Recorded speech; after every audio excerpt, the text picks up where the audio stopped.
Bonjour à tous. Alors aujourd'hui je vais vous présenter une façon plus rapide de réaliser des yaourts. C'est une méthode que j'ai améliorée avec le temps, à force de faire des yaourts. Donc là j'ai pris 1 litre de lait frais entier que je mets dans une casserole. Et donc je vais placer maintenant la casserole sur le grand bec à feu moyen. Pendant que le lait monte à température, je vais ajouter 40 g de lait en poudre entier.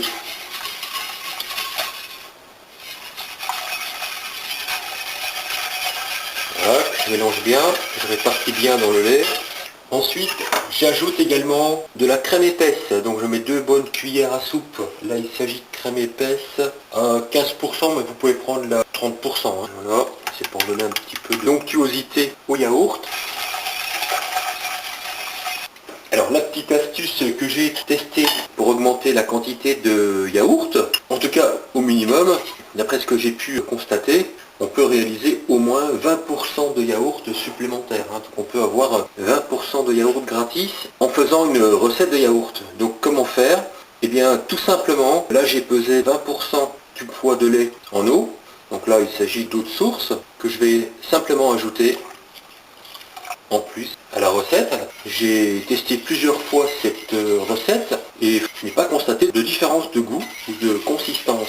Auparavant, je mettais de la crème, je mettais de la poudre de lait, j'obtenais des yaourts, mais en ajoutant 20% d'eau, tout en conservant les proportions de crème et de poudre de lait, eh bien, je dirais que j'obtiens quasiment le même résultat. Donc maintenant, je vais commencer à surveiller l'état de frémissement.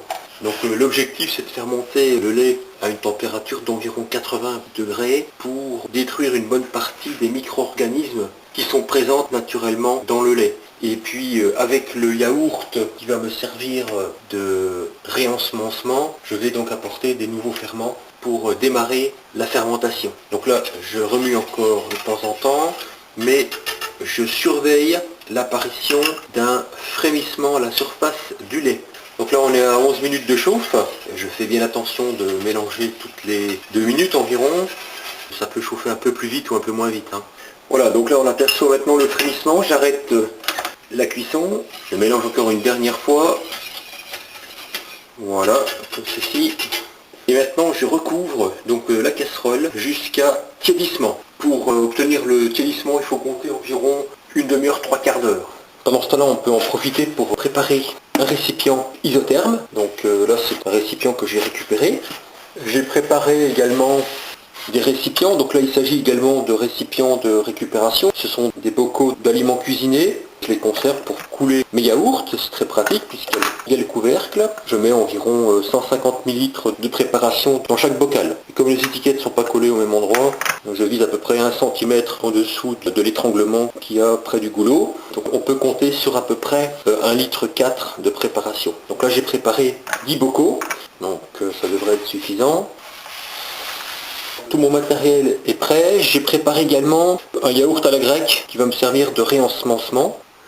Donc après environ 45 minutes de refroidissement, les parois de la casserole sont encore chaudes, mais je peux laisser les paumes des mains dessus. S'il y a vraiment une peau épaisse à la surface du lait, en général je les retire, j'homogénéise quelque peu le lait, et maintenant il me reste à ensemencer le lait avec, donc ici j'ai pris un yaourt à la grecque nature, que je vais donc ajouter au lait, donc principalement donc pour démarrer un nouveau cycle de fermentation, puisque ce sont les ferments et les bactéries qui sont présentes dans ce yaourt qui vont donc continuer leur processus de fermentation et ils vont transformer le lait en yaourt. C'est une fermentation lactique. Maintenant je vais homogénéiser le lait pour bien répartir ce yaourt, les ferments, les bactéries au sein du lait.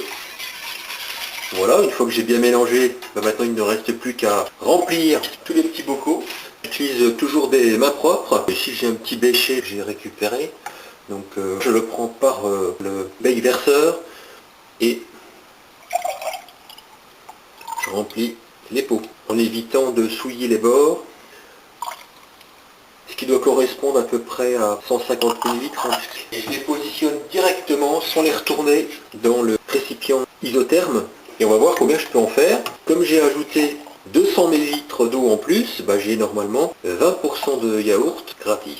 L'important aussi c'est de ne pas faire trop de yaourt non plus, puisqu'un yaourt doit être tout de même consommé au plus tard, je dirais dans les 10 jours. Alors, je n'ai pas encore essayé avec 40%, mais 20% ça fonctionne. Hein. Bon, de toute façon on verra les résultats. Alors on peut tout aussi bien commencer à remplir les pots, mettre de la gelée de groseille par exemple. J'en mets à peu près un bon centimètre au fond du bocal. Il faut remplir les pots plus doucement pour éviter de mélanger la confiture avec le lait au départ. Voilà. Et puis une fois que la confiture est recouverte d'à peu près de 3 cm, on peut y aller plus franco. Alors pourquoi je remplis pas non plus les autres bocaux à ras-bord? Voilà. Comme ça me permet d'avoir de la place pour mettre du sucre, de la cassonade ou de la confiture par au-dessus. Voilà, donc là j'ai pu remplir 9 bocaux, il ne me reste plus qu'à refermer maintenant le coffret isotherme. Nous voici maintenant 24 heures après la préparation des yaourts. Et on va regarder maintenant la consistance de ces yaourts. Je vais prendre celui-ci. Voilà, on a un yaourt qui est bien ferme, malgré le fait d'avoir ajouté 20% d'eau supplémentaire. Voilà, on a un yaourt qui s'est bien solidifié et je vais goûter son arôme. Alors c'est difficile de percevoir si oui ou non il est plus dilué ou pas en goût. Pour moi ça goûte un yaourt classique, il n'y a pas de différence perceptible. Hein. Voilà, voici donc une façon bien simple de préparer des yaourts tout en réalisant des économies puisqu'on peut en faire plus que ce qu'on en fait d'habitude. Je n'ai pas encore tenté de réaliser des yaourts avec plus d'eau. En tout cas voilà, on a un yaourt qui a vraiment la texture du yaourt. Mais voilà, donc je tenterai certainement une prochaine fois la réalisation de yaourts encore plus dilués.